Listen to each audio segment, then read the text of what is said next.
welcome to 500 Open Tabs. I'm Kaveh Taherian. And I'm Hannah Hillam.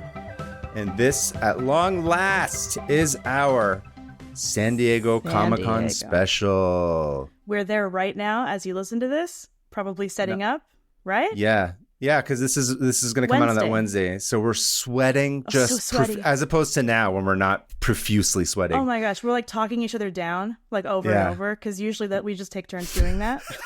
Where you're like, I hate this. Not the podcast. We're talking about at the convention. Oh, at the convention. We take turns the first day being like, it's okay, people will buy your stuff. To being like, no one will buy anything. Why'd they let me in? Yep. Yeah, we're setting up for preview night right now. Assuming you listen to this the day it comes out. We're in San Diego. It's like fun. It's chaotic. It's sweaty. And as such, we wanted to do a special San Diego Comic-Con, or I should say convention-themed episode this week. Yeah. But before we get into it, let's just talk about a couple of things at the top. Most importantly, if you are here in San Diego and at Comic-Con, please come see us. We're in Artist Alley in BB01 and BB02, which we will be selling books, prints, drawings, all kinds of stuff. I'll have microfiber cloths, maybe some toys, I don't know, all kinds of fun stuff that we have. And also, we're going to be doing, this is like our debut of some stuff that we're going to be selling that's podcast related. Yes. You want to tell them what it is? Yeah. Hopefully, assuming that we're actually made it by the time they release the episode. Hopefully our last minute everything, turns out okay. But we are going to be hosting a little scavenger hunt. So if you come to our booth or find someone walking around that gives you one of our fans, literally a fan that like keeps you cool.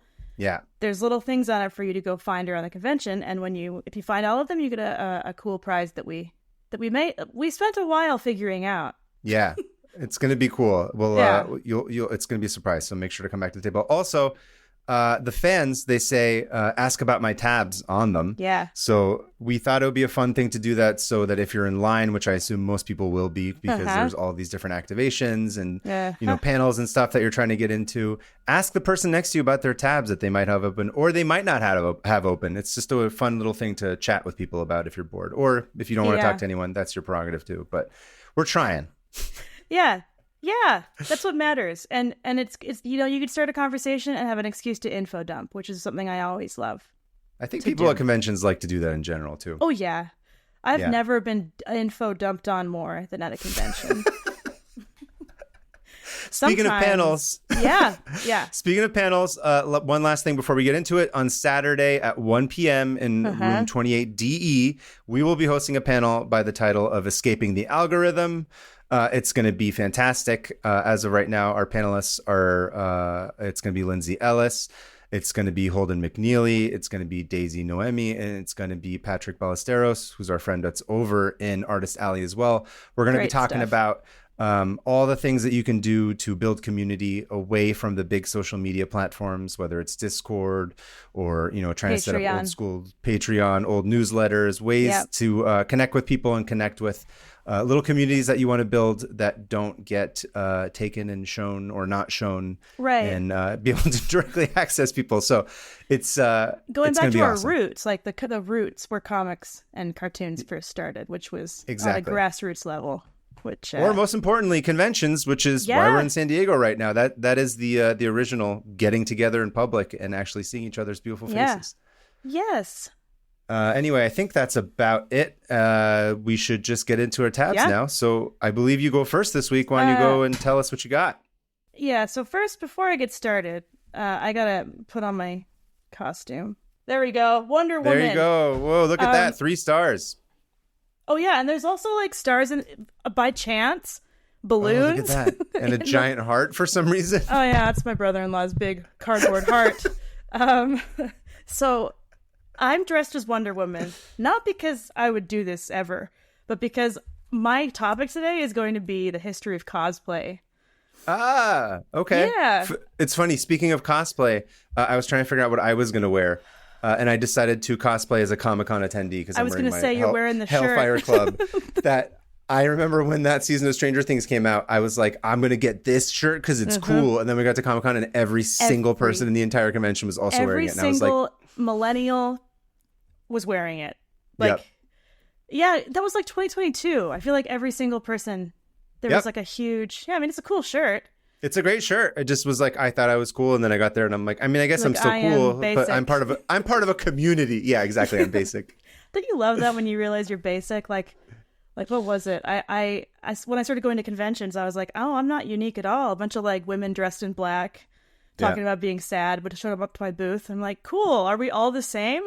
Great. Yeah. Thankfully, the bearded guy who likes to draw comics community is very small and definitely not basic. Yeah. Not completely the entire Artist Alley. Yeah. Anyway, so history cosplay. Of cosplay. So this thing is so tight on my head. Okay, I dug this out of my daughter's costume bin. This is made for a 4-year-old. So I'm stretching this across my head, and it hurts a little bit, but again, I do it for podcast. Okay, so cosplay. For those of you who are unaware, it is a portmanteau of costume play, which is an activity and performance art in which participants called cosplayers wear costumes and accessories to represent a specific character. So even if you've never been to con, you've been in a city where there's been a con. And you see these people on public transportation, like carrying gigantic anime swords and other stuff, big literally elaborate. Anything, like dressed up like comic characters, cartoon characters, TV show characters, video game characters. That's another big one. Yes. I feel like it's often overlooked. Baldur's Gate, dude. I was at London Comic Con. Literally everyone was dressed as someone from Baldur's Gate. I don't know what that is. I had to pretend. Anyway, so the word cosplay was coined by a Japanese guy named Nobukuyi Takahashi in 1984. So that's where the term started. And it was done using this common Japanese linguistics kind of thing they do, where they use contracted words, especially when they borrow from English. So stuff like Pokemon is pocket monsters. Right. Remocon is remote control. Brad Pitt is Burapi. Burapi. Huge in the cosplay community. Or we're just in Japanese. Anyway, so they would that's a very common thing in Japanese to take an English loan word and kind of combine it into a more Japanese sounding. Anyway, so cosplay. I'm gonna interject here with something that you will deeply love. Which is, as I often tend to on this podcast, I like to tell you that, hey, this reminds me of a sound or a phrase or a word in Farsi that sounds very similar. Go. Yeah. Cosplay is a particularly funny one. Oh, tell me. And it's particularly lewd. Yes, and everything you teach me in Farsi is lewd. Listen, all I will say is that kos sounds very similar to a word in Farsi that sounds like, we'll just say, female genitalia. Woo! So if you have a Persian friend or an Iranian friend and you talk to them about cosplay and they look at it on paper, they will give you they'll be like, what the shit? And I'll just say, happy pride, baby. Yeah, and they'll be like, excuse me? And they'll think it's really funny. So just the word always makes me laugh because it's got a double meaning. I love that. So clearly this person did not have any Iranian friends that may or may not have stopped them. Man. Oh, that could be interesting. I'm going to dress as a giant vagina. Just walk around and say, I'm cosplaying. I will not say it because it's very lewd. Even in the Persian word, it's like it's a little. They're like, oh, you don't really say that out loud. Oh, it's like because this is not that kind of podcast. Even for our Persian listeners, but no, it's not. If you know, you know, as the kids would say. And now I know. So now you know. I get to say cosplay for the rest of this time, and that'll be the back of my head. So thank you. Anyway, so I've known about cosplay for a little while because I was on the internet, and I used to be really into like Harry Potter fandom stuff back in like 2007. So I'd be on these, 2003 and 4. I'd be on these like fan sites and forums, pretty active, and I'd see all these what I thought were early cosplays. So that was my exposure. And then my friend Griffin, shout out to Griffin, I think he listens. What's up? He loves cosplaying, and I just never Gryffindor. He loves when people say that. Loves that. Yeah. So my friend Griffin is really into it, and so I started seeing him do it, and I was like, I don't get it. I just don't get it. Like, there's never been a part of me that's been like, I want to dress up as anything. Griffin made this costume one year for Comic-Con that was like an apocalyptic Ash Ketchum. And he had like a dead Pikachu skin as like a bag or something. Like it was it was pretty morbid and gross, but I loved it. That's cool. Yeah. Yeah. And I was like, well, this is legit. And as I got to know more cosplayers and I went to more conventions, all of my biases were like gone. I started realizing it's just people, you know? Because you think that they're like these very specific... You're like, these aren't the real characters from the games and cartoons? They're actual people? I can't believe Sailor Moon is not real. I saw her about 50 times. Not a single one of them was real. Anyway, no, it's just, when you don't understand something, you're like, oh, I'm going to be mean about it and I'm going to be scared of it. Yeah. So I wanted to find out more. And having gone to all these conventions, I started finding out from all these people that this is an art. Not that I needed to be told, but I started appreciating You're sharing your journey into understanding it. You had thought of it as a separate thing, and now you're realizing it's similar to what we already do. Exactly. It's a performance art. It's a way of portraying yourself to society and a way of like expressing themselves and about something they love. So I thought that was pretty cool. So I started thinking, well, where does it start? Obviously, because I always do that. I have to find the history of literally every always got to go back to the back. Yeah. And so I went back to before it was cosplay, all the way back to the Middle Ages. Really? Yes. Okay, that's weird. All right. So we're talking like 50. Yeah. We're talking about somebody dressed up as Peter Stump the werewolf back in like the 1600s. I should say medieval, not the Middle Ages. The Middle Ages ended in 1300. So the medieval times. So okay. It's not necessarily what you think of cosplay now, but there were these carnivals and masquerade balls all over Europe. And the theater was a huge thing. And there were these kind of stock characters that people would play in the theater. And they would also do pageants and battle reenactments. Like if you're thinking like a joust, there was also like battle reenactments, like literally like the people do now. Like the Civil War reenactment kind of stuff that we see these days. Oh, It's funny. I didn't realize it had a history that was that old. Yeah. And so the king would like come in and, I don't know, be lifted onto a chair because he's inbred or whatever. And he would watch these battle reenactments as like part of entertainment. That's like part of that's like the 16th century version of him playing a video game where he's like, I'm going to play it's like when you're playing like a World War II, like video game now, that's basically what he got to do. Yeah, exactly. It's like Call of Duty, but for the 1500s, basically. Yeah, and way more inbred. Yeah. Yeah. And he probably got to actually kill people because he was like, cool, this is fun. I'm murdering peasants. I get to do this. Respawn. Legally. Yeah. Respawn. He just dies. So they would dress as these at these pageants. They would dress as like historical figures and heroes and myth and people from the Bible. Like a lot of it was religious and And then that makes sense. Yeah. Yeah. After a while, everyone's like, "This is boring. Let's start making the wild costumes."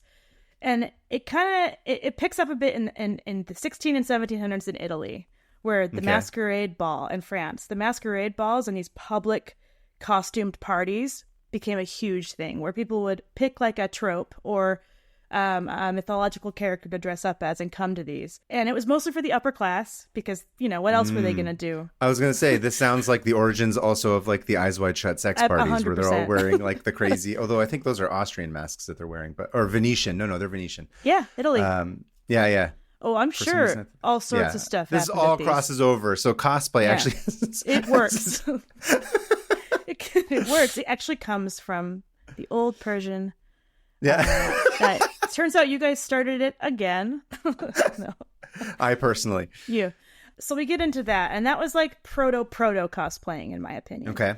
And it's not until we get to about 1877 when Jules Verne, the early science fiction author that the writer. Round the World in 80 Days, Journey to the Center of the Earth, 20,000 Leagues Under the Sea. Anyway, he threw this... Inspired by the great Moon Hoax stories, don't forget. Oh, you're right. Which we did on a couple episodes ago. Go learn about that if you haven't listened to that episode. Yeah, those ones are fun. He was massively popular. I would say one of the first sci-fi authors to really like capture the public imagination. Yeah, yeah, probably the first main one. For sure. And we're still reading. I just read 20,000 Leagues Under the Sea to my kid recently. And I'm like, we're really? Still reading this. That book is nuts. Anyway, he threw this gigantic party and like 700 people showed up. And some of them decided to dress as characters from his novels. Oh, and so, that's really cool. Oh my God. Imagine that. Can you? I mean, just like 1877. I can. I've had people dress up as characters from my graphic novels. Are you serious? Yeah, don't you remember somebody dressed up as Esteban the Penguin a couple years ago? Oh, yeah. And I like flipped my shit. I was like, what? It's so crazy to see What did that feel like? Was it like flattering or? It was more, I was like, I kind of had like I didn't know what to do with it. It was sort of like the nicest compliment that anyone could have ever given me. And I just, I sort of like was gargled like right now. I don't know what to say. I was like, should I hug you? I don't know what to do. I don't know where to place this. Yeah. It's a really great feeling, but it's also a really strange where I'm like, there's no analog for this until you've experienced that. Yeah. Until you create like a character or a story that you love and that's really important to you. And then to have someone reflect it back to you is like, it's really great. It's really highly recommended. 10 out of 10.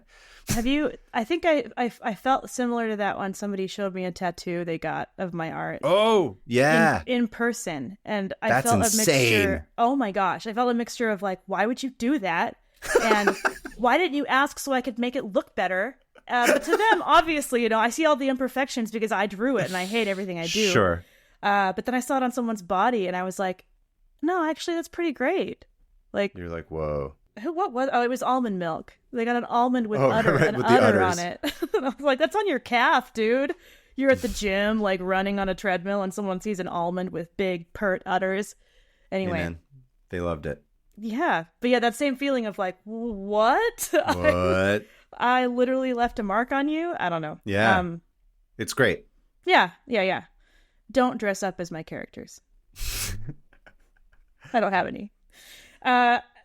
Anyway, so Jules Verne throws this party and people start coming in as his characters. And so that was kind of the first documented, from what I could tell, somebody dressing as a fictional character in the sci-fi realm. That's super cool.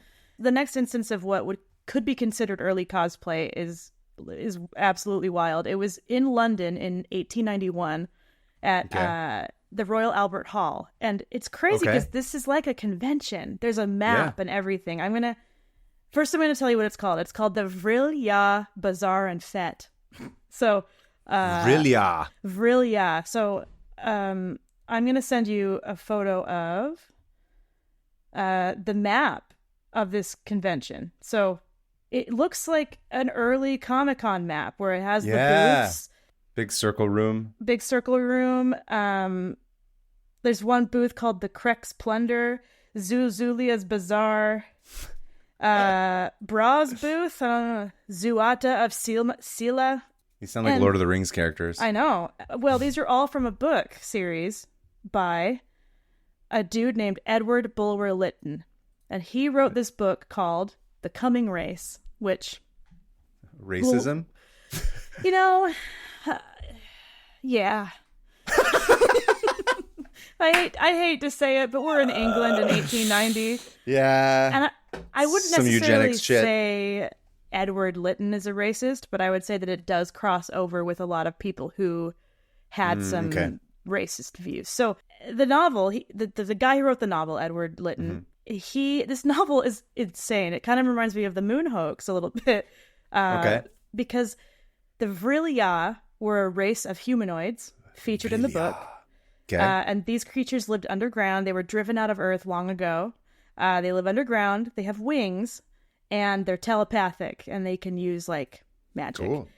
And the magic is used by drawing an energy source called Vril, Vril, to power their skills. And so like they feed on that underground, and then they can like zoom all over. Like, pretty much like what exactly is Vril?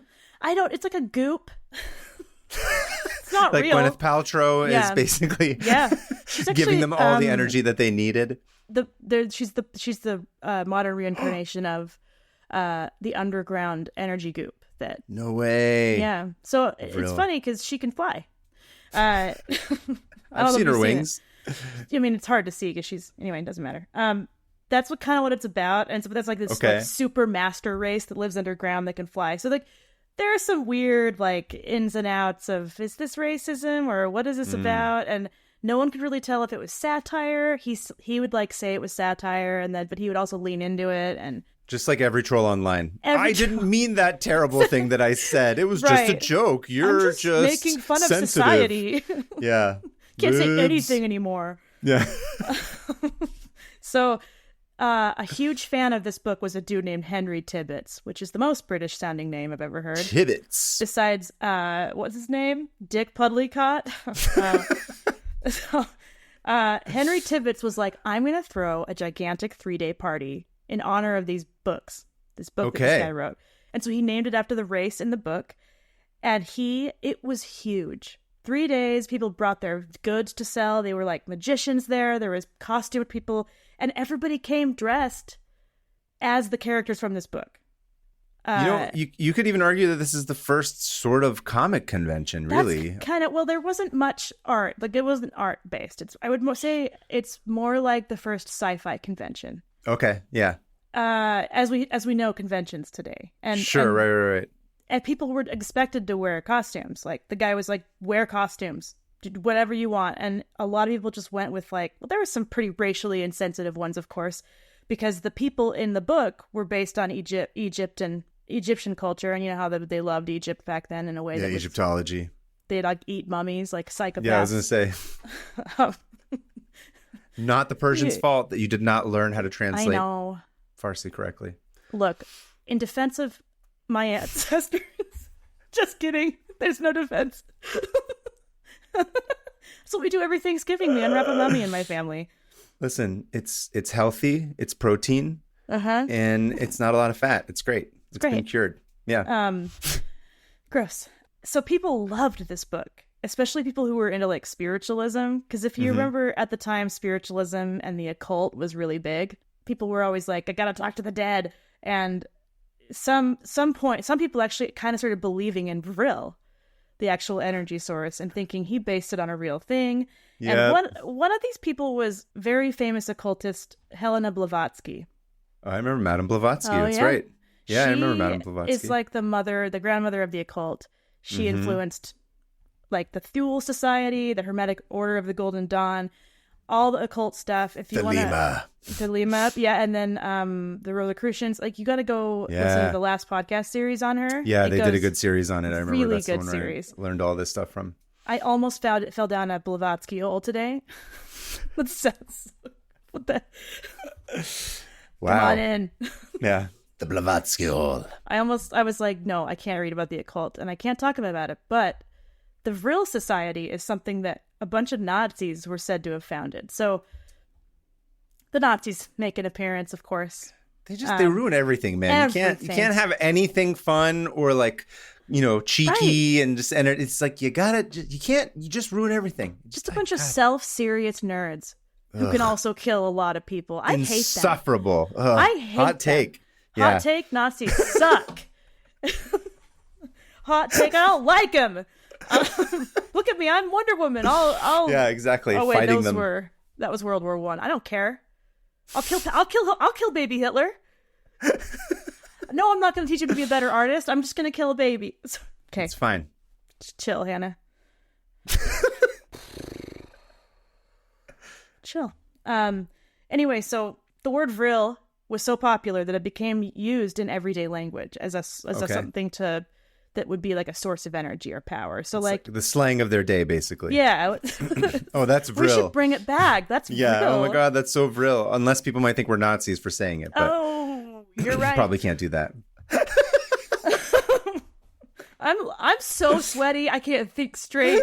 This thing is so tight on my head. It's squeezing my brain. I just there's glitter on my face because I thought that would be cool, and now all I can see is glitter glinting on the corners of my eyes. Anyway, I don't feel right. I don't feel great. So that's cosplay, ladies and gentlemen. Okay. So, do you know Bovril? Bovril? Yeah, it's like that. No. Meat paste that the British use. Anyway. Oh, dear Lord, no, I do not know that. I don't know why I know about it. I've never had it, but the company decided to use bovine and vril and do Bovril. Oh, okay. They're combining it two into one thing. Yeah. They sold it at this convention. So I would call those two events proto-cons and proto-cosplay. Fast forward to 1908. And people started attending gatherings and masquerades as a character called Mr. Skygak. Mr. Skygak? Yeah.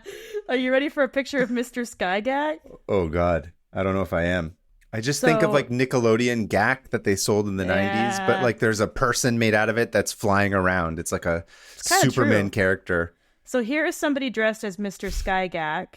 Whoa. He looks like a Star Wars like background character. Yeah, 100%. And it comes from a comic strip, actually. A cartoonist that created this comic strip called Mr. Skygak from Mars. And weird. The cartoonist was A.D. Kondo, and he ran this strip in a Chicago newspaper for years. Mm-hmm. And it was about this, like, Mr. Skygak, this Martian who was sent to Earth to study humans, and just ends in, like, hilarious misunderstandings and that shenanigans. Sounds great. That's absolutely my jam. And it's almost like, Nathan Pyle's Strange Planet. Mm-hmm, mm-hmm. It's almost like that, but like 100 years earlier. That's it's super cool. Pretty much an alien being like, why do they do this? What? Yeah. And for the next couple years, people just kept dressing as Mr. Skygak because that was like pretty easy costume. That's one to bring back. I like Mr. Skygak. This is fun. I think you should dress as Mr. Skygak. I'm assuming the Nazis did not latch on to Mr. Skygak because they don't have any kind of curiosity like this. They have no creativity. That's the thing. Yeah, the thing is a character like this is fun because it just teaches you to be open-minded and be like, oh, this is curious. Like you don't have any preconceived notions about what the world is. You just look at it for what it is. That's what's fun. And I think Nazis would probably try to kill all Martians if they were real. That's true. So. They would. Yeah. They'd be like, what are your weapons? We need them. But please, we're going to... Anyway, great. Hate them. Hate Nazis. Over the next couple decades, costuming began gaining in popularity in general because Halloween started to become this huge thing. Whereas before it was like, let's go get some caramel apples from someone and scream and yell about stuff. I don't know what Halloween was. What did they do? They just walked around I don't actually even know when Halloween... This is going to be another tab for another day, but I'm not quite sure where it begins. Or say when it begins. The costuming part of it really took off between like 1920 and 1950. And so in the 20s, people were like, this is awesome. I love dressing up as stuff. And because that became more normalized and because of the DC comics and superheroes, naturally people were going to start dressing as superheroes. Makes sense, yeah. Batman and Superman. And there was also this like a very American pride like that came with these superheroes because we were at that point like, check us out. We're kind of like a world power now. Yeah. We invented this crazy art form that everybody loves. That everyone loves. I mean, we didn't even really invent it, but we popularized it. Popularized it. And so Batman wearing a cape and a mask looks a lot like some of the trope characters from those old carnival and masquerade balls. And I could see that, yeah. There's a lot of, and also like early pulp stuff, like aliens and stuff, the cape. Anyway, because of all of that, around 1939, the very first comic convention was held. Oh. 1939. So this is the first official, what they called a convention. I didn't realize it was that early. I thought it was like New York was the first convention in like the 60s. It was. This one was held in New York, and it was later known as WorldCon. And WorldCon is still held. Okay. So I've never been. I didn't know that. Have you been to WorldCon? I have not been to WorldCon. Me neither. But it is the one where they present each year's Hugo Award winners. So it's... Oh, okay. Had that as part of it since 50s. So 1939, 200 people gathered at this... in New York. I didn't write down the venue, of course, but in New York, and... Two of the attendants were Myrtle R. Douglas and Forrest J. Ackerman. Now, these two, boyfriend and girlfriend, don't know. Okay. They had met through the... I don't either. They had met through the Esperanto community. So, do you know what Esperanto is? I feel like I should, but I'm drawing a blank. It's that like made-up language that everyone was like, we should all speak this universal language. Oh, no, then that's not what I thought it was. No, I have no idea what Esperanto is. I've never heard of that. That's a different tab. You got to read about it. It's wild. It's pretty much like a new made-up language that actually took off. Like, there's people who speak in Esperanto as their first language. And these people were like total linguistics nerds. And also, they loved sci-fi. So they met through this Esperanto community. I'm not going to really focus on Forrest Ackerman because up until recently, all of this was credited to him. When actually he barely did anything. So I'm going to put him aside. He's kind of in the background, and I'm going to focus on Myrtle. So Myrtle Douglas, and she went by her Esperanto nickname, Morojo.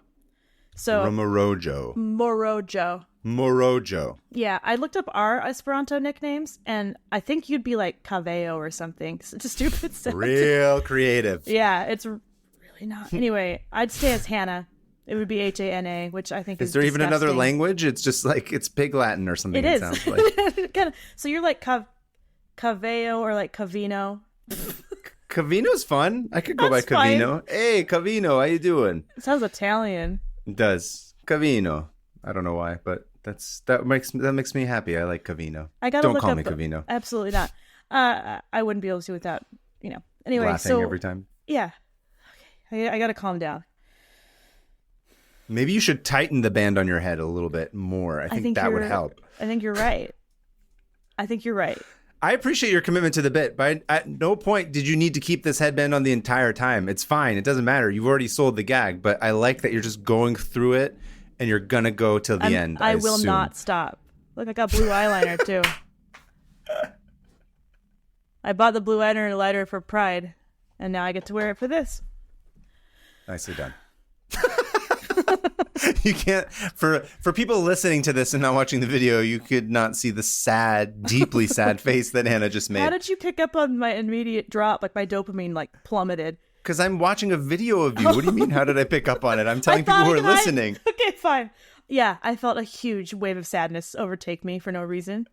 All right? All that matters is cosplay. So, cosplay. Morojo. Remember, Myrtle. This woman was dope. She was a solid, true fan of anything sci-fi. She was born in Phoenix, Arizona, moved to LA, and was involved in all of this local LA sci-fi meetups. And she got into the zine scene, making sci-fi fan zines. And so she and a few other women, because at the time men were like, get out of here.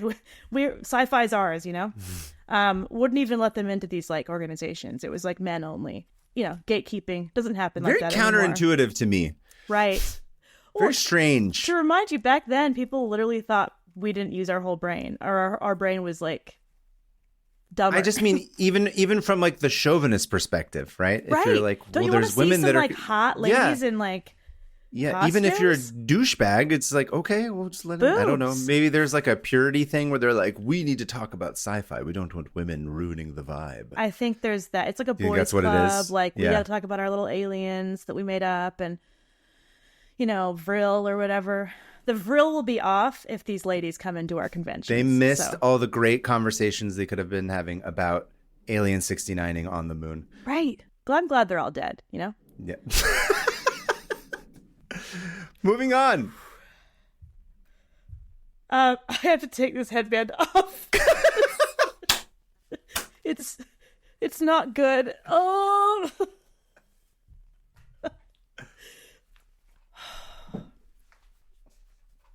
Reset. I feel so much better. It was good. Squeezing my brain. Cutting off the circulation to your brain. Yeah. I keep thinking just insane things. All right. I already feel better. What in the world? It's pushing all the insane ideas further into your brain. Further into the base personality part of my brain. Yeah. Makes me who I am. So say it. Say every weird thing. Wish death upon men. So the lady is at the sci-fi conventions. So she shows up. What was her name? Brickbrog? Morojo was she made these zines, and so she started these female-only zine cubs, and her niece got involved, whose name was Pogo. That's her niece, Patty. These are all the fake names, the made-up names. Esperanto names, yeah. Okay. So Pogo and Morojo. And then one other person joined, and that would be Lee Brackett. And Lee Brackett was a sci-fi author, and she worked on the very first draft of The Empire Strikes Back. So so she and Pogo and Morojo were hanging out together in the LA zine scene and making these fanzines, sci-fi fanzines, and distributing them. And so Morojo shows up in 1939 wearing a costume with her boyfriend Forrest, right? And it wasn't based on any character in particular. She wanted to mimic like something that you would see in an H.G. Wells novel or something that you'd see in like sci-fi pulps and stuff like that. And so it's kind of like... This is like the Spirit Halloween, like the type costumes that they say, like superhero type, quote unquote. And it's like a non-specific. Green superhero with mask. Yeah. Let me get you a picture of the costumes they showed up in. Okay, so here's Morojo wearing her what looks like... Okay. Just a basic superhero costume, like a cape. There's a cape. Like a leotard-ish kind of thing. I mean, you could also forgive this for being like there's a disco or like a dance club that's in the Shire, and she's dressed up like a hobbit that's going out on the town with a cape and the shorts rave. And the outfit. A hobbit rave or a hobbit disco, like a hobbit roller disco. Hobbit roller disco. Yeah, it does look like a hobbit roller disco because she also has like dark curly hair, so it works. A good time. Yeah, I want to go to a disco with everyone dressed. So as Hoju hobbits. shows up as a hobbit roller disco. Yeah, Homer Jr.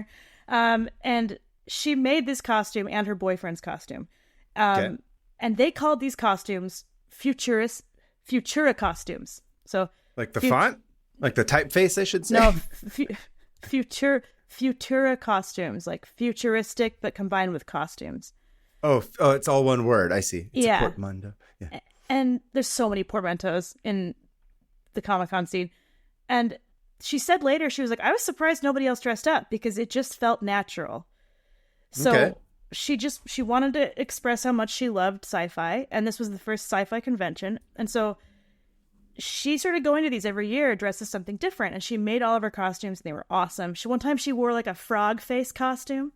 Whoa. Designed by some like kid who ended up going on to be like a special effects artist. She and Forrest ended up breaking up because he didn't like how much she smoked, and she was like, whatever, dude. Got married to someone else, and she continued to create these costumes and be involved in zine making and conventions for years. She ended up dying when she was 60 something, in her 60s. Never really seeing what had come from all of what she'd done. Like she was the mother of cosplay, and a lot of things were taken, like a lot of credit was given to her boyfriend when really she was kind of the driving force behind all of it. And what I love about her is that she would go to these conventions just like now, and she would dress up and she would hand out her homemade zines to all the different people there. And I thought that was awesome because people still do that. People are still doing it in LA, like Daisy will be talking about on our panel on Saturday at 1 p.m. in Room 28DE, talking about how to build a zine community. It will be more organized than this, I hope. I hope not. We got to give the people what they want. Headband. Maybe you should. No. Anyway, I can't go into every cosplayer because that would take forever. There are some amazing ones. So if you look up a lot of the cosplay, so they started having these the first cosplay contests at these at Worldcon in the 50s, the 40s and 50s. And so if you can go look at these photos of like the winners of these costume contests and see how over the years they get way more and more and more elaborate. Yeah. And we still do this every year. Every convention has a costume contest. We do it in San Diego, the costume contest on Saturday night. The very first cosplay contest was hosted in Morojo's room. Like, in like the place she was staying. That's so cool. I love it. Yeah. And so she was on the ground floor of all of this, just like pushing for it. Anyway, we owe cosplay the popularity of it to her. She was totally fearless. I love her. And I want to dress up as her cosplaying. Okay. That sounds like a good idea. So I'm almost done. In 1970s, people started just coming naked to conventions. Let me guess, in San Francisco. Yeah, absolutely. LA, New York. And a lot of it was like topless. It was like being an alien, but with like tits out. No, I don't believe in your modern conventions of clothing. I am an alien. And they started getting hot alien chick. They started getting kicked out because they were like, actually, this is not great. It's a bit much. Because obviously people can't keep their hands to themselves. Yeah. Or they're fully clothed. It's like half the signs at Comic-Con are always like, cosplay does not mean consent. Do not go up and touch people. This is where that came from. This was the root of that, is they started being like, because of all the nudes, they started being like, don't touch anybody. Yeah. And we still see that now. And then we get to 1974. In 1974, I got a fact check. Just a second. Richard Nixon shows up nude to a convention. He's there. So naked. He's just dressed with 2 giant black blobs on him to look like a Chinese panda. I bet it would be way more racially insensitive than He's that. all, look at me sitting on the ground getting into character because I'm just like a panda. That's what I'm saying, yeah. Give me some more bamboo. And then he gets absolutely destroyed by Nikola Jokic. I absolutely would love to see naked Richard Nixon at Worldcon dressed up as a panda with body paint. Think of that image as you share us with your next fact. I can't focus on anything else now. So the first San Diego Comic-Con, which is now one of the world's largest, was in 1970. Yeah. So I did not know that it was that old. I thought it was like the 80s or something. I thought it is the world's largest. I didn't know if there's anything bigger than this one. Japan has one that is now overtaken. A convention or a comic convention? A cosplay summit. So yes, it's the biggest comic convention. Yeah, it's the biggest comic convention is San Diego, yeah. So 1970 was the first one, and it was pretty sparse, and they've had their first costume contest in 74. And so then Japan was like, this is dope. Because they already had like a lot of like costuming for like theater and stuff like that. And they naturally were also making a lot of like media. Yeah. And it made sense that they were just like, we're going to go full blown. We're going to get so deep into this that we're going to make it seem like we started it, because that's kind of what I thought. They especially got into Gundam costumes, like making their own the Gundam ones are crazy. Yeah. So their first times they were doing this in Japan, they would come with these like amazing Gundam costumes. Yeah. And but so then they also, for those of you who don't know, Gundam is like those crazy ass giant robot. They built like a massive Gundam robot in Japan a couple years ago. They did. That's right. Yeah. But it's really like like kind of weird, not spiky, but like these like insane angular designs. Yeah. It's pretty ornate. I don't want to say Transformers, but like, I mean, that's probably the closest analog you could think of. Yeah. But yeah. So Japan got into the Gundam stuff and also just making it super sexy. Yeah. So, and then of course the Japanese government was like, everyone around is really upset with all the sexiness, so tone it down. And they didn't. Don't worry. Good. So the first cosplay cafe opened in Japan, 1989, where everybody who was like waitressing there would be dressed as characters.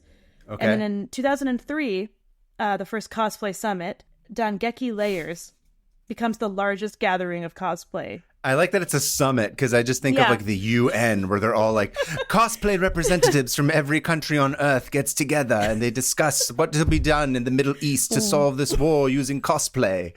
Oh my gosh, imagine. Yeah. Oh. This is 2003? Yeah. Yeah, they're discussing the Iraqi invasion, like Operation Iraqi Freedom. They're just like, what is to be done with Saddam once he is captured? Shall he be cosplayed as a Gundam, or shall he be cosplayed shall he be as a Lord of the Rings character? When we hang him, will he be dressed as Gandalf? That was the first I thought that was the first execution I ever saw. Yeah. And so that's my tab. I thought I had more, but I don't. So classic. That's excellent. Yeah. Excellent. So turns out cosplay's way older, of course, and it's such a natural thing for us to want to dress up as something else that it makes complete sense why it's so popular. It's interesting that it can be traced back in the modern age to one specific person. I think that's really fascinating too, actually. And she deserves like so much credit. She got so erased for so long. So Myrtle Douglas Morojo. Myrtle Douglas Morojo. Salute. We salute you and your cosplaying abilities and for bringing this to the masses. I want to say, I really appreciate cosplay. Like I did before. I was impressed. But like after doing this, I'm like, oh, this is like a full-blown movement and art form that's really cool. My favorite is like much like everything is like I like cosplay that's like dumb and funny. Me too. Like more your friend that came as Moo Moo Homer. Oh my God, she's on our Discord. She is? But yeah. So we had one of our listeners who thankfully is on the Discord, which you should sign up for if you haven't. She was pregnant. I don't know how far along she was, but she was, she had the belly, and she was pregnant, like a certain amount of months along. And she was like, I'm just going to wear this muumuu, and just turned it into Homer when he was trying to get on disability and work from home gains a bunch of weight. Work from home Homer. I think I was like, I couldn't breathe. I was laughing so hard. I was like, that's the funniest. She had the cape and like the white beret. It was amazing. I was like, that's the greatest cosplay I've ever seen in my entire life. It was so good. It was so funny. I've seen some really funny ones over the years, but that's the one that really stands out to me is I love when they do the creative aspects of when you combine either like, in that case where like you're literally feeling like bigger because you're pregnant and you incorporate that into the cosplay, or kind of what you were saying, like you're saying your friend Griffin was doing the post-apocalyptic Ash, Pokemon, which is not or Pokemon. Yeah. So it's like that's not necessarily a thing that exists in the world of that media, but you can sort of combine them into a special thing that's unique and really interesting. I like seeing that, like a lot of that stuff too. Me too. Oh, I saw this one where. Have you ever played Fallout?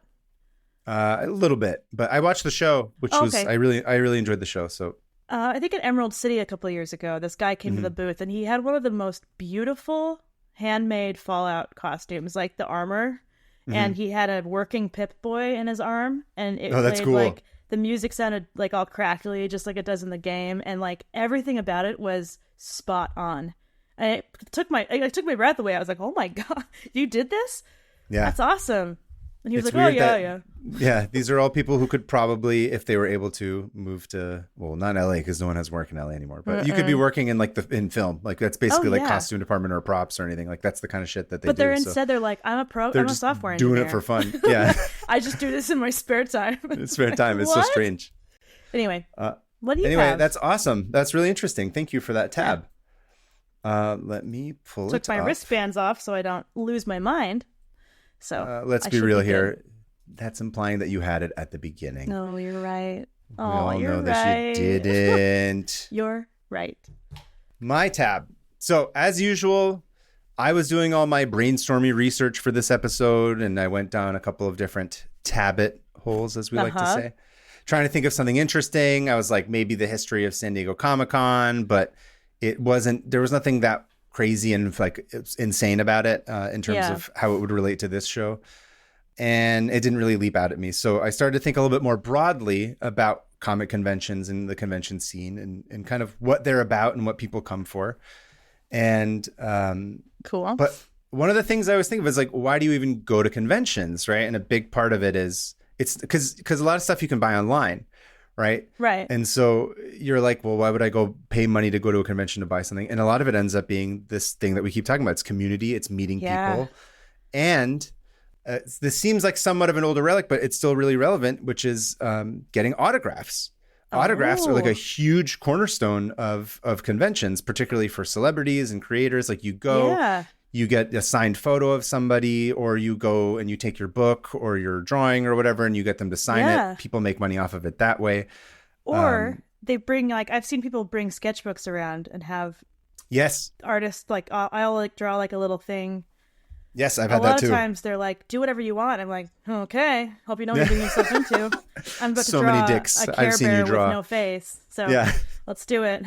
So I have drawn a lot of things. But yeah, those I always think that's kind of cool. It's like this like collection of tiny art or tiny. Yeah. Anyway, cool. Yeah, and people get crazy. Like they'll wait in line for like hours. Yeah. Just to get like an autograph, which is insane to me because if I have to wait in a line for longer than 30 seconds, I spontaneously combust and catch on fire.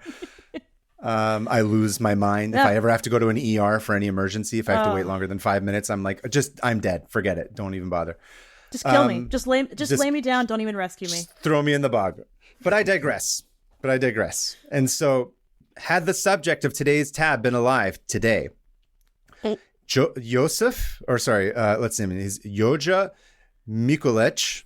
Okay. Would have been perfectly at home here in San Diego, waiting to meet Lou Ferrigno or the Hobbits or whoever. So get this. Okay. Over the span of his life, this Croatian farmer traveled close to 175,000 miles on foot and gathered nearly 60,000 signatures in a comically large leather-bound album that weighed 60 pounds. What? So This sounds like a modern day like pilgrimage or something. It's exactly what it is. Oh, my goodness. What was his name? Yosha Mikulec. That's what I exactly wrote down Jojo. That's funny. Yeah. So I'm going to send you a picture of, I'll spoil this up front just so you can see the book. And of course, if you're watching this on YouTube, you're going to see the size of this thing.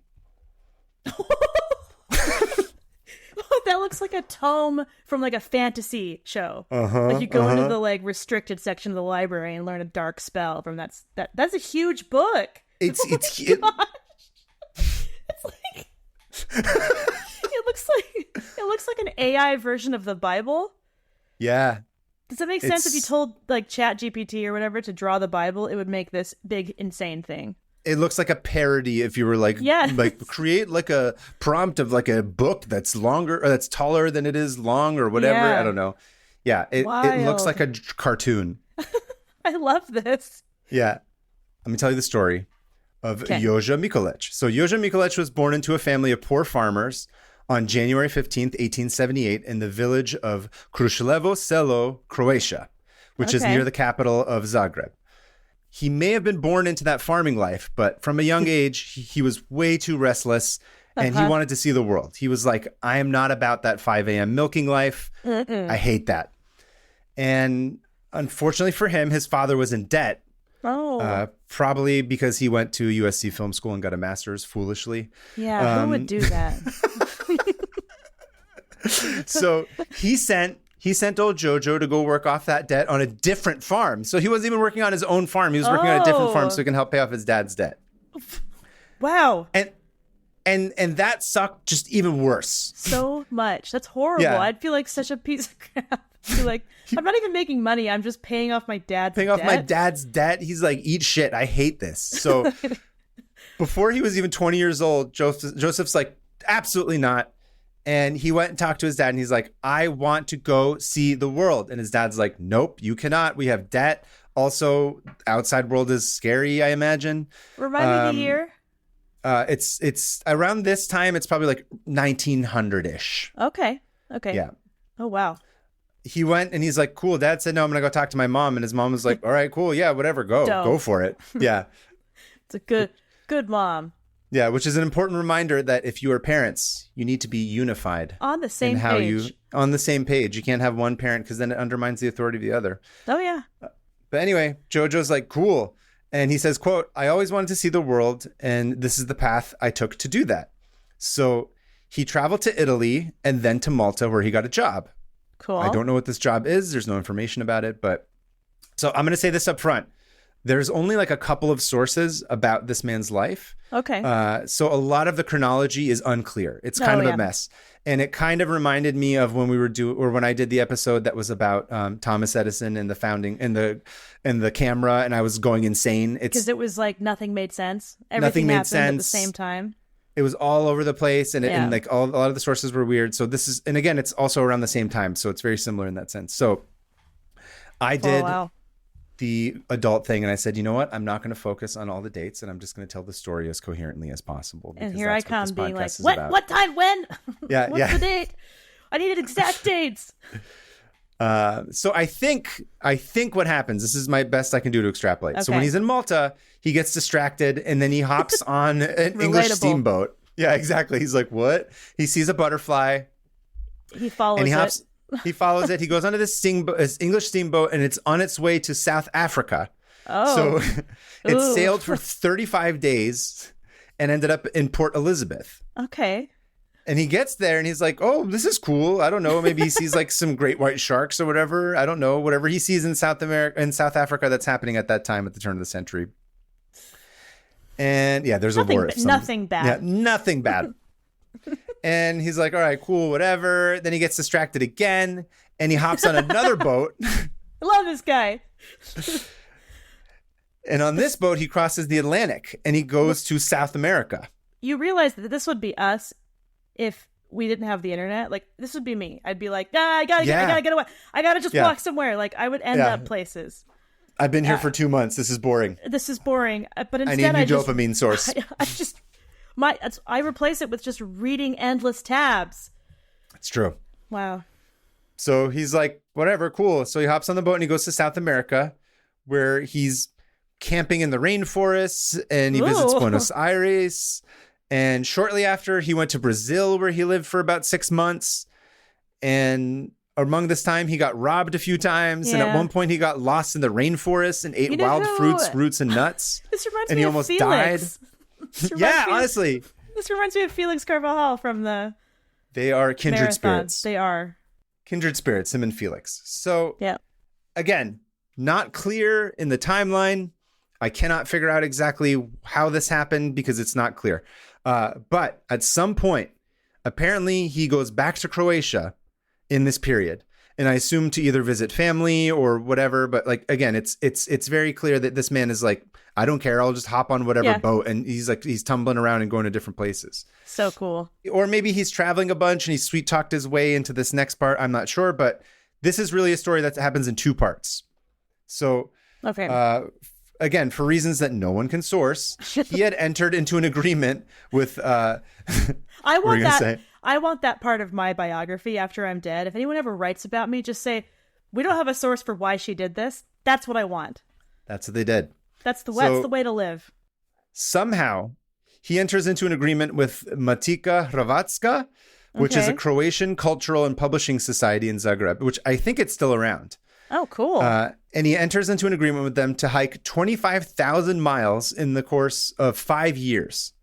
And to give them... What kind of agreement is that? Hey, we want you to hike for 5 years. Well, this is what they do. Thank you. No, It's like my dad being like, we're just going to go on a little walk. And before I know it, we're like 6 miles into a hike. And I'm like, this is a walk, 25,000 miles Dad. later. Every time I fall for it. Now I know. He gives them exclusive rights to a memoir that he would deliver upon the completion of his journey. And Matica in return would reward him with 50,000 crowns, which I guess at the time was about $10,000, and publish it. Not bad. So it's like he basically says, I'll do this hike. I'll write this book. You guys can publish it. And they're like, cool, we'll give you money. And additionally, it is unclear as to why the agreement stipulated this, but he couldn't beg. So he had to support himself by selling postcards with his picture on them. Oh, he would have fit in at Comic-Con. Yeah. That's literally all I do. I'm like, want a comic that I drew myself into? So, I mean, I think in some way this is almost like the reality show of its day, where they're like, this guy's going to go across the world. He's going to walk. He's going to sell postcards of himself. And then he writes a memoir about it. And then you watch a TV show. But it's the early 1900s, so you read a book. Yeah. And also, as part of this, he had to send back updates once a week on his progress, write little progress reports. Quote, "Mine is not a college education. I could neither read nor write when I left Croatia. But travel is the greatest educator," in which case he is true. It is very much true. Oh, yeah. So he grabs, a stack of MREs and a hot pink Barbie branded Stanley Cup, and he puts on his Hokas, and then he heads off. And he's going to all these different places. But listen, you know what we are? We're Americans. We're Yankees. Yeah, we are. That's all that matters to us. We don't walk anywhere. We don't care. Oh, no, I was going to say the relevant part of the story is when he comes to America. Because we like our autographs. We like our autograph-seeking journeyman domestic. Yeah. We don't want one of those foreigners. He better change his name when he gets here, or else we won't care. Which, of course, he does. Or at least... he really? He doesn't change his name, but people are like, I can't pronounce your name. You're Joseph or Jojo, as you said earlier. Oh, whoa. Okay. So contemporary newspaper accounts suggest that Mikulich arrived in America for his first cross-country trek in 1908. Whoa. And that's the fun part. When he gets to the U.S., all these people want to write articles about him because he's just like this chatty Cathy, and he's willing to talk to anybody about his goal. And, he's not like us. He's really good at self-promoting. He's like, yo, like and subscribe to my channel, support the Patreon. You'll get exclusives like this postcard with a picture of me on it. Go to my link tree. Check out our fans. Go to our podcast. Smash that bell. Subscribe. Go to my OnlyFans. It's Go just to my me OnlyFans. Because this is America. We love a hustler trying to make a buck. That's the thing that we love most. Yeah, we don't have a choice. And attired in a sweater of purple and bright yellow and wearing heavy brown leggings, he attracted considerable attention. Yes. He was a teetotaler and a vegetarian. Hey, like me. Yeah. Mikulich also played the bugle and carried a knapsack. Yes. Okay. I love him. I love this man. Yeah. He played the bugle and carried around a knapsack containing a scrapbook that is filled with press notices and autographs, although this was not yet the monstrous chunky boy he'd become known for just yet. That is a chunky boy.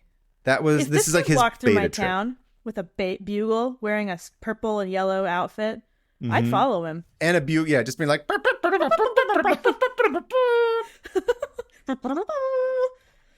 Yeah. So... By the time he beats the Oregon Trail and makes it across the U.S., it's around 1911. Oh, wow. 3 years. Yeah, 3 years. That's just the American leg of the trip. Don't forget, he's done all this other stuff. No. Okay. And, he's yucking it up on like every morning show along the way. And there's so many articles written about him at the time that somebody did take a proper, someone made like a Google map. Remember kind of like how we have? By the way, we have one for our show, which is a Google map that indicates on the map all the places that we've talked about for different episodes. Somebody did this for all the spots that he hit in like the order on his first walk through America. Oh, that's cool. I'd love to see that. I'll connect I'll link it into the show notes. Okay. So he was dubbed an Earth Circler, a Globe Girdler, and the champion long distance walker of the world. Globe Girdler?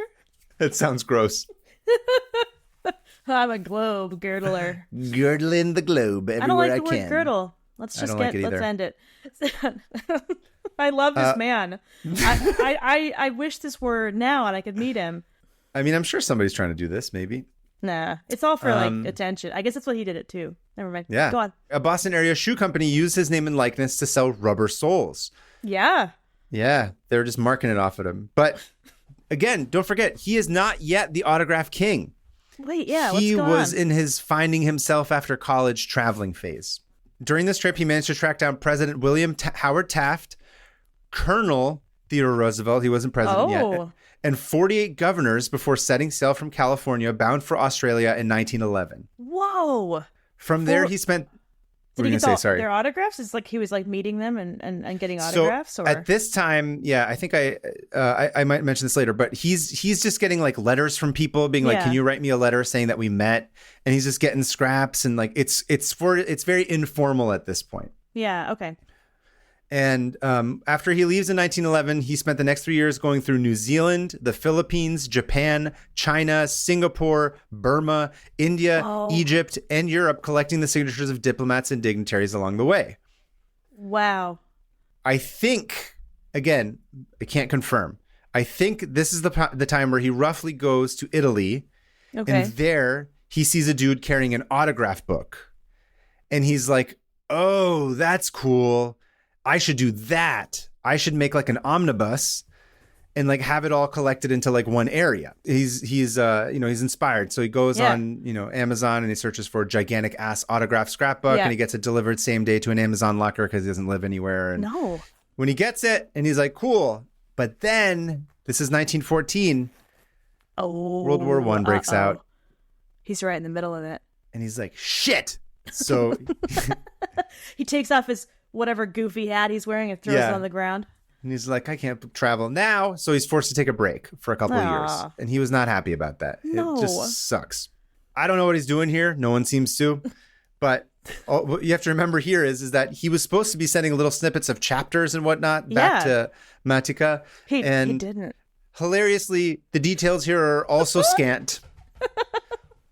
But long story short, he just sort of stops mentioning it to anyone. So the thought... he's one of us. He's one of us. He's absolutely one of us. Sorry, Alyssa. He's one of us. Oh. And so the thinking is that they were like, they probably saw it, or maybe he just forgot to send... I don't know. But something happened and they were like, the deal is off. No. But this is our boy. He's not going to back down. No, he won't stop. He's like, screw it. And so World War I is Hundo Dunzo. And he's like, I'm reinvigorated. So he gets back on the road. He's just been aching for this for years. And he needs to make some cash. He needs to make some green. So he takes what he's learned and he applies it to like this business plan. And much like every rock and roll band, after 6 months, he's just like, I need to go back on another world tour. That'll work. So I'm going to call this one, this is Born to Autograph 1919 is what his second world tour is going to be. And this tour, this time around, his autographs become the main attraction. Cool. And instead of selling postcards as his primary source of income, he's hosting presentations based on the places that he has visited and the people he had met. He's smart. Whoa. He has sowed the seeds and he's going to go harvest the crop. Oh, that's genius. And don't forget, he would go to all these places and people were just writing articles about him. They knew him already, yeah. They knew him. They're like, oh, this dude already did all this. So he's like, I'm going to go on my book tour now. And he just like used these articles as like ways to get into the door and like sort of do this additional marketing. It's actually pretty genius. Yeah, that's really cool. And it's weird because at this point, he's sort of like famous for being famous. Kardashian. That's exactly what I wrote. He's just like the Kardashian of his day. But way more fun, I think. Way more fun. And also, most importantly, now he has this giant chunk of an autograph book. The thing is massive. Then this thing I can't tell you guys beast. How big it is. It's huge. It's like, how tall do you think that thing is? That's a good question. I don't know. Here's some pictures of him that I think you'll enjoy. Again, if you're watching it on YouTube, you can see him slinging it over his shoulder to carry it. It's bigger than I even thought. I was picturing something that was still kind of small and tall, but this thing is gigantic. It's like bigger than a suitcase. He's just like got it on his shoulder. It looks like he's carrying it it looks like he's like a farmer carrying an animal. Yep. Don't forget, he is a farm boy. That's right. Look at him. Look at his, he's awesome. Yep. Kind of looks like my dad. Everyone looks like your dad. He's a bearded white man, yeah. It's true. And so remember, at first he had a bunch of loose papers that he was collecting. Yeah. But by the time he gets this book, he sort of, the front section of it, I think, is like all the letters and stuff that he had gotten. He kind of puts them in there and whatever, glues them or sews them. Yeah. And then once those are all those pages are filled, he starts to just get people to write directly on the pages into the book. And this is such a cool picture. It's super cool. Yeah. And also, okay, so this is another funny thing. Eventually, it's so heavy, it's like at least 60 pounds, that he has to get like this, what can be best described as like a stroller, like an old-timey stroller to carry it around. It is a stroller. Look at that. Oh, what? Who's signing that? Is that Roosevelt? No, that's not Roosevelt. I forget who it is. It's not a president, though. Oh, he does not look like my dad. Never mind. Yeah. He looks like a bald John Muir or something at this point. He does. He looks like a haggard John Muir, yeah. And he's going for it. He's not backing down. He's going everywhere. He's filling the pages. He's just getting everybody to sign it and like write little notes. It's almost, it's almost weirdly kind of like a giant yearbook too. It's a really strange thing to think about. But autograph. 60,000 you said, right? Yep. Yeah. That is wild. He's speaking at like whatever, Goldman Sachs and BlackRock and pressing flesh with VIPs. No, I'm kidding. Where's that place with the big like effigies that they burn? Oh, the one with the owls? Yeah. Oh, something. Why am I drawing a blank on it? It's near me. It is. I know what. Bohemian Grove. That's the word. He's over in Bohemian Grove getting like the signature of like the devil himself. I don't know. Listen, it's funny you should say that because he does. So I think, not Carnegie, one of them. Oh, okay. So I went through the list of people that he signed. It's too long. There's no point in even trying to read them on here because literally it's 60,000. So a lot of famous people sign it. A lot of people. But you can look at the show notes and I'll post the link to one of them that has them if you're interested.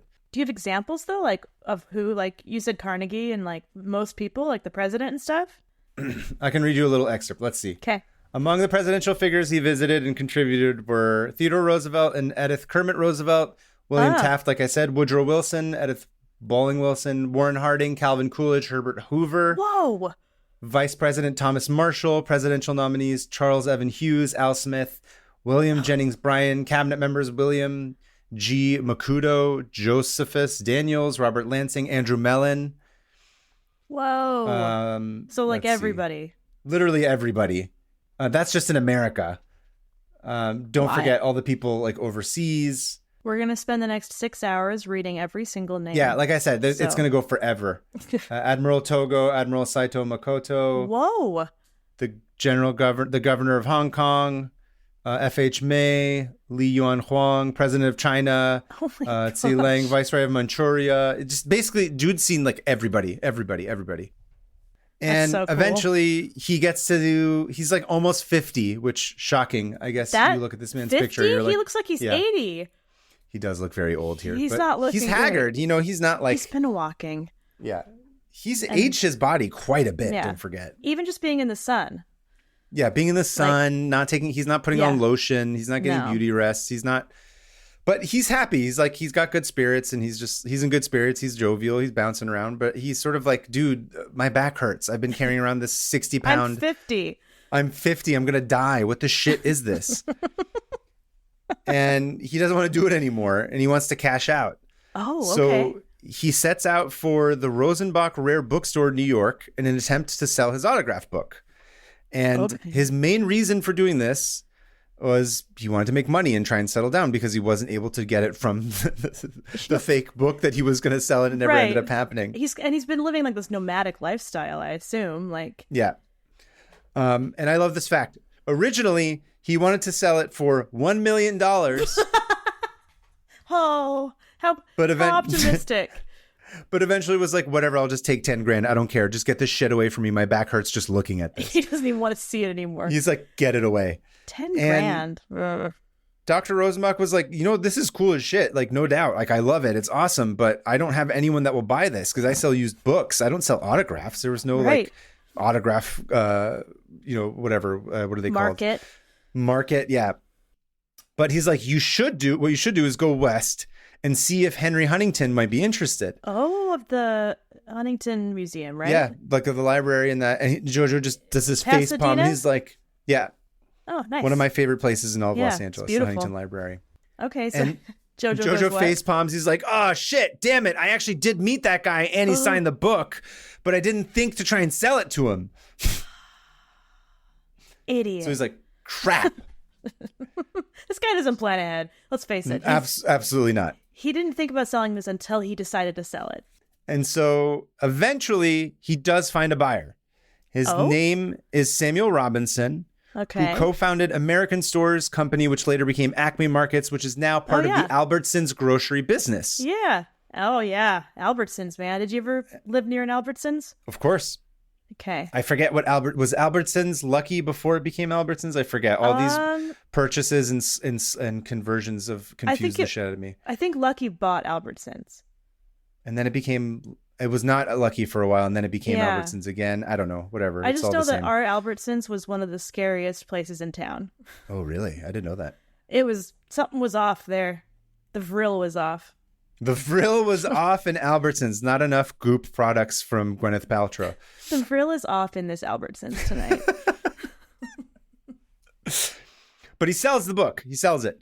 And on May 28th, 1924, Mikulich composed a handwritten receipt stating that Robinson had paid him $2,500, which for that time, that's around $41,500 today for his autograph book. Still not enough, but yeah. I mean, it's priceless, honestly. Yeah. Well, yeah, what would... yeah, exactly. And just like the genie at the end of Aladdin, the cuffs come off and he's free. He's free of his own self-made prison. Highly relatable. Absolutely. Look at us. A prison of our own making. We thought that we were going to close tabs doing this podcast. Never. I just sent you another picture of him sitting next to the book. Holy cow. I'm still blown away by how huge this book is. Look at him. So here's just a couple of pictures of both. And again, if you're watching this on YouTube, or if you're not listening, if you're listening to this on YouTube, we'll show you pictures of it. Yeah. So you can see the first section that's like the cutout stuff, like the scrapbook part of it. And then I actually included that one for you where they actually signed directly into it. The Prince of Wales, yeah. There you go. That was for you. Thanks. Except he's not in the true Prince of Wales because he's a little freaking, Anyway, don't ruin the nice gesture that I made. Washington. Oh, yeah, look, there's Edith Balling Wilson. Mrs. Woodrow Wilson. Got to make sure. What's over here? Oh, this is so cool. Look at this. Oh, I want to look through awesome. this. Yeah. Okay, let's see. With great pleasure, I place my name in Mr. Joseph Mikulovich's whatever book. On his journey around the world with my best wishes. Harry Warden? Oh, this is cool. Yeah. Oh, there's so more. Got oh my all gosh. These autographs. Yeah. There's a ton of them. Is that Arabic up there? It looks like it, yeah. Yeah. Boston Traveler. Wow. There's all these. This is so cool. He put all these the articles about him in every language. Stamps. Oh, by the Viceroy of Manchuria himself. President of China wrote a big letter. This is nuts. Isn't it cool? Yeah. So funny part is, once it's sold, people are like, we don't care anymore. We're not going to write articles about this guy. No one has any idea. So his death and the rest of his life is like whatever. Like maybe he got married. Like there's no record. No one knows what happened to him. No one knows, which I think is great. Yeah. He doesn't. He can do whatever he wants. He might even still be alive. We don't know. We can't prove it. Out of anyone who could still be alive, it's him. Yes, I agree. He's in good shape. He walked. Yeah. He's the only. He's So listen. If you're listening to this at Comic-Con and you're walking around and it's hot and you're getting annoyed with the lines and all the chaos, just remember this guy. This guy, he really did it. He went for it and he did it all carrying around a 60-pound book in a baby stroller. Everywhere. Baby stroller. Speaking of cosplay, someone's got to dress as this dude. I think Push a baby stroller with a book in it. That's actually a good idea. That would be a fun one to do. Be fun, yeah. I can't. All I want to do is look detailed into these pages and read every single one of these, but I'm not going to right now. Oh, you know what? Funny you should say that. Oh? One last thing. Okay. So, Hannah. What? Do you, by any chance, have $250,000 lying around? No. Are you sure? You want to double check real quick? Let's pretend that I do. Yeah, I found some. It's down here in my I don't know, my shoe. Oh, it's on sale. What? So I believe the Rob collection, they're selling it. Why? You can purchase this book from the Rob collection for $250,000. No, I want this so bad. I know you do. Because I told you my family are all bookbinders, right? Yeah. This is up my alley. Yep. I gotta ask my sister if she's heard about this. I thought you were gonna say I gotta ask my sister for $250,000. She's in her 20s in New York. There's no $250,000. So the Rob collection, okay. Oh, yeah. Look at this. Oh, what have you done? Oh, what have you done? I can't stop. So shout out to Mikulich, our original autograph collector. And the original obsessive ADHD guy, because I'm sure that's part of his diagnosis, 100%. Right? Yeah, he's one of us. He's seeking the next, every single one of these gave him a shot of dopamine that the farming life couldn't give him. But he's got that farmer's work ethic, which is what I love. He just was like, I don't give a shit. I'm going to keep going. I'm going to carry this. Yeah. I'm going to carry this for how many miles? It's 60,000? honestly, that's it was like 200,000 or something. No. 60,000 was the signatures. And he walked the whole way. No trains? I mean, I don't know if no trains. I just mean that he wasn't traveling by car or anything. Okay. I know he definitely got on a bunch of boats.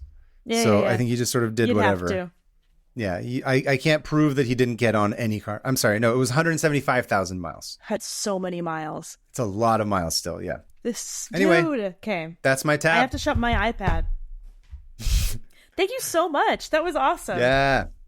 That was, I love that you did. I love that you didn't do something exactly Comic-Con related, but very adjacent. This is the kind of person that comes to Comic-Con. Exactly. He would have loved it. He would have loved it. Oh, he would have loved it. He would have loved cosplay. Yeah. Yep. He would have loved showing off his giant book baby. People would want to take pictures of it. They'd be like, what is that a cosplay of? And he'd be like, what's cosplay? He's like, I don't know how I got here. What are those things outside that carry you around? I'm scared. Yeah. Somebody help me. This guy's awesome. Something about him is just so kindred spirit. Endearing. Do you know what I mean? Yeah, totally. Yeah. Oh, what a wholesome dude. Mikulich. Yeah, he's a wholesome guy. Yep. Anyway, thanks for listening. Yeah. We're not done. We're not done. What are you talking about? We're just finishing that one thing. I'm sorry. The headband gave me memory loss. That's true. Okay. So we are at the time of the show where we're going to close our tabs. Okay. What do you think we should use for sound effects? Ooh, that's a tough one because neither of ours include explosions or death or which is weird. Yeah, usually it's very rare. Like I only mentioned death like once. Yeah. No, I mentioned it multiple times. Never mind. I wish death on all those old men. Yeah. What do you think? We could just do like basic a comic steamboat? like punch pow like yeah, that's a good idea. Yeah. Or like Batman, like the Adam West Batman. Yeah. Just a bunch of old timey like 3 punches. Comic sounds. Gadzooks. Or maybe like one of those like songs that comes. Oh, we should just start adding transitions like that in between each one of our segments. That would be really fun. Anyway, okay. Make Alyssa's whole job way harder. It's already the worst for her. I'm sorry, Alyssa. Okay, why don't you go ahead and count us down? All right, let me open up the tabs. Of course. Okay, are you ready? Yep. 3, 2, 1. Punch it close. Boom, boom, boom, boom, boom. Cozy. All right, moving on to listener emails. I believe you are up first. I am first. So this comes from Grace from Philadelphia. Grace. And Grace says, hello, 500 open tabs. My name is Grace, and I'm writing to you from Philly, go Birds, about a tab that I have open, and I refuse to close. You may have seen this on TikTok or Instagram. No. I already know. No. According to Wikipedia, and Google Translate's automatic translation from Dutch to English, this is an underwater camera positioned at a gate in a canal in Utrecht that live streams fish approaching the gate. Okay. Users log on to the live stream and can ring the doorbell if they see a fish, which alerts an operator to open the gate and let the fish through. So this is the stupidest thing ever. I love it. It's so dumb.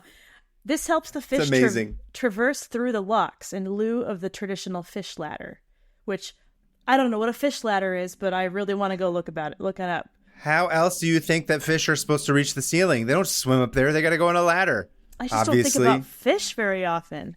Well, that's your first mistake. I know. Here's the article about it, and we'll link it. I've yet to see a fish myself, but I refuse to give up on the fish doorbell. So I keep the tab open on my phone so I don't forget about it. I hope you enjoy this live stream of a real live stream as much as I've enjoyed listening to your podcast. Keep it Josie, Grace. I love it. When you go to the fish stream, it's just like underwater. And if you see a fish, you can like alert them. What? Oh, I see. Do you think we can see a fish right now? Maybe we can see one while we're recording. Oh, let's see. We should have read this at the top of the episode and just had it on in the background the entire time. There's pictures of other fish. Anyway, this is not going to be that interesting for people watching the podcast, but we will include it in the show notes. Yes, we will. You can see if you can spot some fish.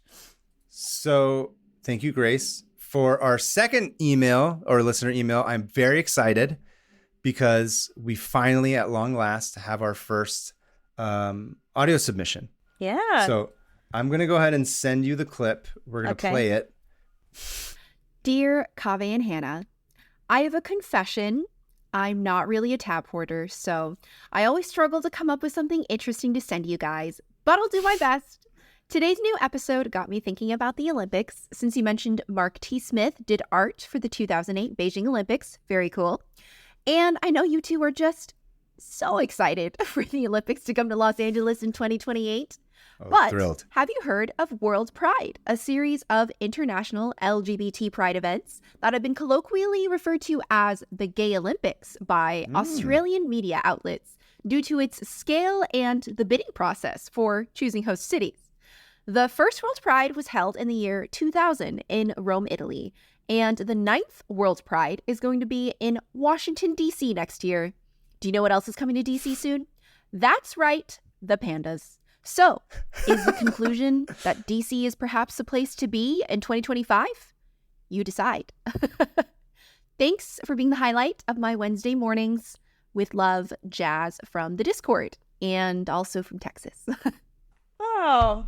Thank you, Jazz. It looks like we're going to go to the Gay Olympics and see some pandas, right? I'm just going to say I was really excited to hear a listener's voice. That was wonderful. That was cool. It kind of made me feel like this was all real, you know? Yeah, that's why I really wanted to do the audio clips, because I was like, it'll there's real help people. us. Yeah, it's not just a chat bot that's sending us fake emails this entire time. Yeah. That's awesome. No, I did not know about the Gay Olympics. What do they do in the Gay Olympics? It's just regular Olympics, or is it like... Never mind. Regular Olympics. I was going to say, or is it just like gay stuff? I decided to not elaborate. They're doing gay stuff. Let's see. They're hosting... Its core events include opening and closing ceremonies, a pride parade by the host's existing pride parade, or a bespoken event organized specifically for World Pride and LGBT Human Rights Conference. Oh, cool. All right. Yes. Excellent. Thank you, Jazz. Thank you for the tab. Jazz.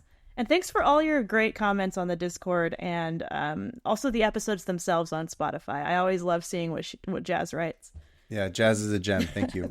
They're always nuts. If you also have an email that you would like to submit, or even better, much like Jazz, voice memo, a voice memo, go ahead and send it to us at 500opentabs@gmail.com. That's 500opentabs. Give us a little blurb about what you learned that was fun. Make sure to include the link. And of course, we like to know where you are from. Yeah. But moving on, normally we would close out the show. Right. But since we're in San Diego right now, we thought we didn't want to say this up front just in case you were somebody who had never heard this show before and were interested in it because we talked about it because you had the fan or something. But for everybody else, we thought we'd just go really quickly through some of the stuff that we're going to have at the convention, meaning my table and Hannah's table, which is right next to each other. So, Hannah, do you have anything you would like to show or talk about? Yeah, it's exciting because this is the first year I'm going to have my book, like specifically my book that's coming out in October. I'm going to have tote bags to give away to people who pre-order them. Oh, you do? And, nice. Yeah, and you can see the picture of that on the thing. I haven't sent it to you because I can't find it. That's okay. But it'll go up on the screen right now for all you YouTube people. And like bookmarks and special stuff that comes from pre-ordering the book while at Comic-Con. And then also I will have 2 new zines, which are just like, I call them zines, but they're just little books. And here, Kaveh, I'm going to send you the, there's one about nature, and it's called 100% True. Sorry, what's it called? 100% Accurate Book About Nature. Oh. And it's filled with true facts. And then one called Enjoy Your Life. Enjoy Yourself, because that's an awesome cover. Thank you. I have drawn so many things eating themselves that it warranted its own zine. So I've seen this. Yeah. These look great. How long are each one of these? Oh, the nature one's like 48 pages. Oh, wow. It's like a full-on thing. It's and it's nonsense. I wrote a lot of it at like 2 a.m. So nice. But they're both comic collections of a lot of older stuff that I don't usually put into prints because no one buys them. But they are still enjoyable, and they'll be $15 each, and you can do a few for a deal or something. Also, I'll be drawing cat portraits. That's right, you will be. Awesome. I look forward to. Let's see. So I thought I had this idea where I wanted to do. I was not able to get a book done for this convention, as you have pointed out. I tend to have an insane rate of completing production. Books. Although I did write a book and I sketched one out. You did? Yeah. I didn't know that you would finish sketching it out, you psycho. That's awesome. I am a psycho. I did it. I just was like, I couldn't finish. I was like, I didn't want to rush it. Although I really did want to have it for this one. I'm really excited about it too. I actually kind of I'm sad that I didn't get to finish it. But I think you mentioned it before, and I'm also very excited about it. So maybe the next convention.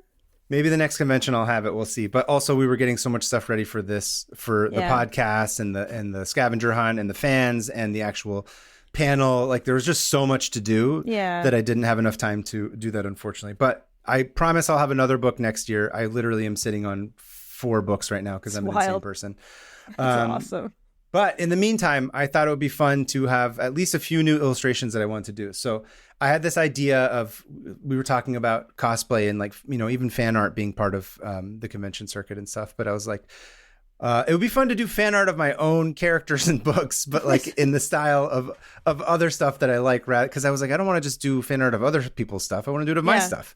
So cool. I decided to do a couple of these. The first one I did is for the Mothman, but I wanted to look at these old style drawings of Spider-Man that like JR did, John Romita Jr. Oh yeah. So I'm calling this the Your Friendly Neighborhood Mothman. And so cool. This is this really goofy print. First of all, the colors in the sky, top notch. Also, those clouds, beautiful with the backdrop of the yellow. Immediately, that was the first thing I saw. I always love your color.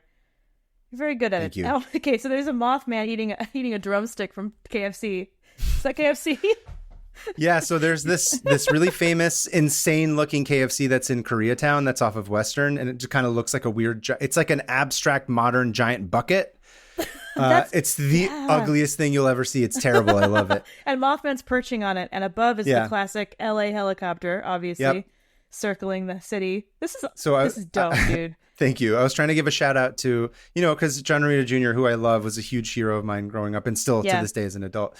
He does these drawings that are like these quintessentially like New York, like skyline with all these like New York. So I was like, there's none of that that's like for LA, but I wanted to do it stupid because that's how I always do it. So I'm like, it has to be the dumbest thing of LA. Exactly. So there's that.